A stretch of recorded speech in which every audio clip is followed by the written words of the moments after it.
کمل بھائی نے بہت اچھی باتیں کی بلوچستان کے لیے. ماضی میں واقعی بلوچستان کو بہت پسماندہ رکھا گیا ہے.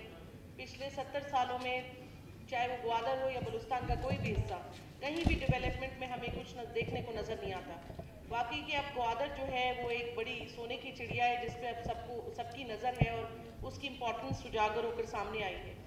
جہاں تک ہماری حکومت کا تعلق ہے, ہماری حکومت میں ہمارے سی ایم جام کمال صاحب نے خود پرسنلی گوادر کے 12 وزٹس کیے ہیں اور انہوں نے وہاں پر اپنی سپیچ اور اپنے تمام بیانات میں بار بار یہی کہا ہے کہ یہاں کی ایک انچ زمین بھی ہم نہ بیچیں گے نہ کسی کو دیں گے.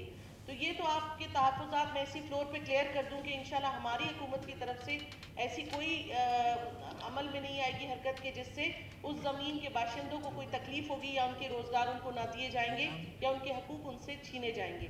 ہماری حکومت خود بلوچ عوام کے ساتھ وہاں گوادر کے مسائل حل کر رہی ہے اور پانی کا سب سے پہلے ہی مسئلہ حل ہو چکا ہے.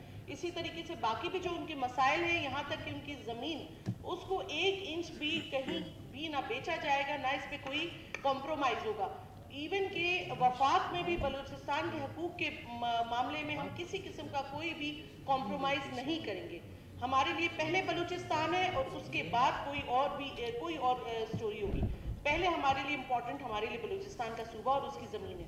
دوسری بات یہ کہ ہمارے صحافی حضرات جو ہیں یہ ہمارے بھائی ہیں, ہمارے ہر فیلڈ میں ہمارے ساتھ ہیں, شانہ بشانہ ہیں. ایون ہماری تمام پریشانیاں, دکھ درد سب یہی ہائی لائٹ کر کے اخباروں میں اور ہم سب تک پہنچاتے ہیں اپنی خبریں. آج جب ان پہ مصیبت کا وقت آیا ہے تو یہ چاہے اپوزیشن ہے چاہے وہ گورنمنٹ ہے, ہم سب کا فرض بنتا ہے کہ ہم مل کر ان کے یہ مسائل جو ہیں ان کو ہائی لائٹ کریں اور ان کو فیڈرل لیول تک لے جائیں اور ان کی پریشانیاں دور کریں. جس میں ان کو جبری ریٹائر کیا جا رہا ہے, ان کو تنخواہیں نہیں مل رہی ہیں اور تنخواہیں بھی اتنی کم کہ میں کہتی ہوں بمشکل ہی اپنے گھر کا پتہ نہیں گزارا کیسے چلاتے ہیں. تو ان تمام چیزوں میں ان کے بالکل بھرپور ساتھ دیتی ہوں اپوزیشن کے ساتھ. اپوزیشن اور گورنمنٹ بینچز دونوں اس حق میں ہیں کہ ہم لوگ صحافی بھائیوں کے لیے بھرپور آواز اٹھائیں گے اور ان کے لیے جس حد تک بھی جانا پڑا ہم انشاءاللہ تعالی جائیں گے. شکریہ.